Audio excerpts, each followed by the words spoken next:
フヨドル・ドストエフスキ。ガー1847年、まだキャリアの初期にあり、自らの文学的声を探求し、得た時期に執筆した。女週刊誌は作家の最も実験的で、最も叙情的で、最も謎めいたテキストの一つです。この作品はホフマンのゴシックロマン集ギャゴも、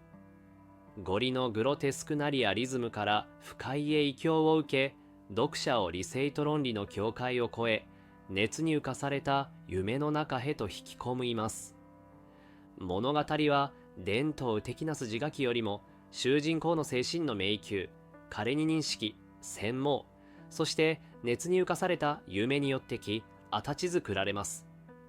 終節の中心には、ワシリー・ミハ・イロブイチ、オルディ・ノフという名の社会から完全に自己を孤立させ、その人生を古書と自らの精神の中で創造したち、風潮的な科学的体系に捧げた貧しく孤独な若い学者がいます。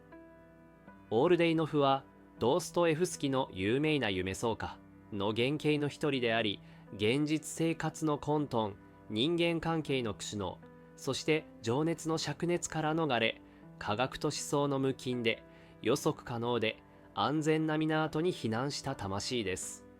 彼にとって世界とは研究すべきテキストであり、説くべき方程式なのです。物語はオルディーノフの人生におけるこの長く隠遁した潜伏期間が終わりを告げる、ある種の実存的危機の瞬間に始まります。何年もの間と自己持っていた小さな陰鬱な部屋で自らの体系に取り組み、そのために青春を費やした。あと彼のうちには抑えがたい性への渇望が目覚めます。もはやこの理論的な世界から抜け出し、書物で読んだものではなく、街路にあふれるあの現実の性と向き合う時が来たと彼は決意します。しかし彼は現実の性について何も知りません。人々とどのようにコミュニケーションを取るべきかも。彼は子供のようにサンクトペテルブルクの混雑し、創造しく彼にとってはまったく異質な街路へと身を投げじます。彼のこのあてのない方向の中で、街もまた彼の精神状態を跳ねいする途上人物と化します。陰鬱な建物、薄暗い路地、そして奇妙な顔つきの人々が彼の内なる孤独と疎外感を強めるのです。この3作の一つで、彼はある教会に入り、そこで彼の運命と理性を永遠に変えることになるあの謎めいた2人ズレと出会います。一人は70代ほどで鋭い鷹のような眼差しを持ち、古く危険な力を秘めた老人イリア・ムリン。もう一人はそのそばにいる青白く言葉にできないほどの悲しみをたたえ、見る者を瞬時に虜にする美しさを持つ若い女性カチェリナです。オルデイノフはこの二人に対して即座に論理や科学では説明できない、ほとんど磁力のような引力を感じます。遠くにカチェリナのあの無垢でありながら苦悩に満ちた美しさと、ムーリンの彼女に対する抑殺的でほとんど催眠術のような悪魔的影響力は、オールディのフにとって一人の学者としてとかなければならない抗いがたい謎となるのです。この出会いはオールディノフにとって科学的好奇心を超えた執拗な情熱の始まりとなります。彼は何日も間の町の最も偏僻な佇みまで、影のようのその二人連れのアートを、おい、ついとに彼らが住むの運河地区の暗くの古くのメイロムのようなアパトを見つけ出します。信じがたい偶然の連鎖と本能意的大胆さによって、彼はまさしくそのアパトに貸し部屋があることを知りのムーリンとカチェリナのイエヘ曲がり人として住み込むにことに成功します。この瞬間からオールディーノフの合理的での秩序正しくの自らがコントロールしていると信じていた世界は、神秘の民話のよくあっされた情熱の、そして非合理的な力に満ちたの不気味な迷宮の中で溶け去りはじめます。アパトの雰囲気そのものが一つの登場人物です。薄暗い廊下、古い紺の香りのムーリンの部屋から聞こえる奇妙なつぶやきの、そしてカチェリナの静かな存在がの、その家をまるで時間と論理の外にある場所へと変貌させています。オールディの譜はこの新しく行き詰まるような雰囲気に移り住んで間もなく、精神的な緊張と物理的な環境の影響の両方から重い熱病に倒れます。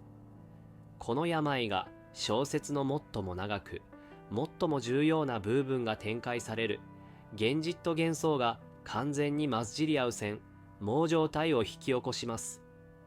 オールデイの譜は何週間もの間熱に浮かされ意識が朦朧とした状態でベッドに横たわり、カチェリナが華麗に語る断片的でおとぎ話のようで、そして同じくらい恐ろしい物語と彼自身の線朦朧的な夢や悪夢が互いに混じり合います。カチェリナはまるでトランス状態にあるかのようにオールドエイノフのマークら辺に座り、自らの過去に関するロシアの民話から飛び出してきたかのような物語を語ります。その物語にはボールガ川のほとりに住む裕福な商人の父、彼女に苦しく恋する若く勇敢な恋人、そしてその恋人と川の上の船で過ごした冒険的な逃避行が語られます。しかしこの恋人の姿はカチェリナの記憶の中で次第に歪み、年老い、そして現在彼女のそばにいる彼女の父でもあり夫でもあるムリンの姿へと変貌していきます。物語は川で侵された血塗られた殺人、使徒深い母親がかけたカチェリナの魂を永遠にノロウの来といった暗く曖昧で中自然的な要素に満ちています。語られているのは民話なのか、カチェリナが経験した真のトラウマの線朦朧的な羽音なのか、それともミューリンが彼女を支配下に置くためにその精神に植え付けた偽りの記憶なのか、これらの問いに明確な答えは与えられません。なぜなら物語はオルデイノフの熱に浮かされた意識のフィルターを通して我々に届けられるからです。オールディノフはこの物語を絶対的な現実として受け入れます。華麗の精神の中でカチェリナは彼女を虜にする。年老いた邪悪な魔法界無輪の手から救い出さなければならない無垢な姫君へと変わります。彼の書物に基づく抽象的な知識と科学的、後期神話、旧則に情熱的で執拗で自らを救済者とみなす愛へと変貌します。彼が回復し立ち上がった時、もはや目的は一つしかありませんでした。カチェリナを無輪の悪魔的な影響から解放し、彼女と共にこのくらい家から逃れて新しい健全な人生を始めることです。この決意とともにオルディノフの素朴で合理的な精神とムーリンの古く神秘的で非合理的な力との間で静かな戦いが始まります。オルディノフ・ハムリンと対峙決し、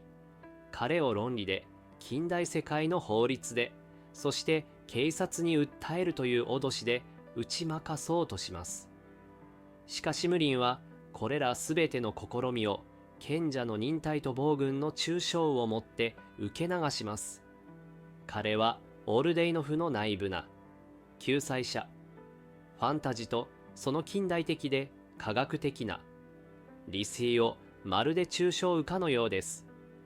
終節の哲学的頂点の一つでムーリンはオルディノフに弱い心についての忘れがたい説求をします。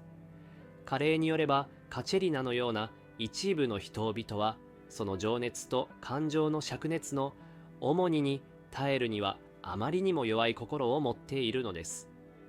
彼らにとって自由とは恩中ではなく自己破壊へと駆り立てる苦痛です。だからこそ彼らは自分自身から彼らを守り、彼らのためにケッティを下し、彼らの意志を導くより強い意志、すなわち羊飼いを必要とするのです。ミューリンは自身のカチェリナに対する支配が圧政ではなく、彼女をその破壊的な本質から守る一種の苦いが不可欠な薬であることを信じします。この議論はドストエフスキが後の作品でも掘り下げることになる自由の耐え難い重荷と剣にへの必要性というテマの最初の方眼です。オールディーノフとかチェリナーの関係もまた同様に嵐のようで絶望的です。カチェリナは一瞬オールディーノフにキーボーと AI を持って近づき、彼と共に逃げる夢を見るかのようになりますが、すぐに恐ろしい在愛感と中自然的な恐怖に襲われ、再び無輪のもとへ、その庇護下へと戻ってしまいます。彼女の魂は無輪が象徴する暗く、神秘的で運命論的で、そしておそらくはマゾヒスティックな絆とオールディーノフが提供する明るく合理的で清純な未来との間で引き裂かれています。しかし彼女にはこのくらい絆を断ち切る力も意志もありません。物語のクライマックスはオールディーノフが最後の絶望的な試みとしてカチェリナを連れ去ろうとする混沌とした夜に訪れます。この試みは乱闘へと発展し、オールデイノフは正気を失い、無輪にナイフで襲いかかるとします。テキストはこの点で曖昧です。隣人の通報で警察が駆けつけ、無輪は完全な冷静さでオールデイノフを熱に浮かされた気の狂った曲がり人として紹介し、状況を掌握します。オルデイノフはこの最後の対決で完全に敗北し、彼の理性、論理、そして科学は無輪のあの揺るぎない理解不能な力の前に破産したのです。彼は家から追い出されます。終節はオールデイノフがこの破壊的な経験の後に経験する精神的、そして知的な崩壊をもって終わります。彼は路上に掘り出された後何ヶ月もの間病に伏せます。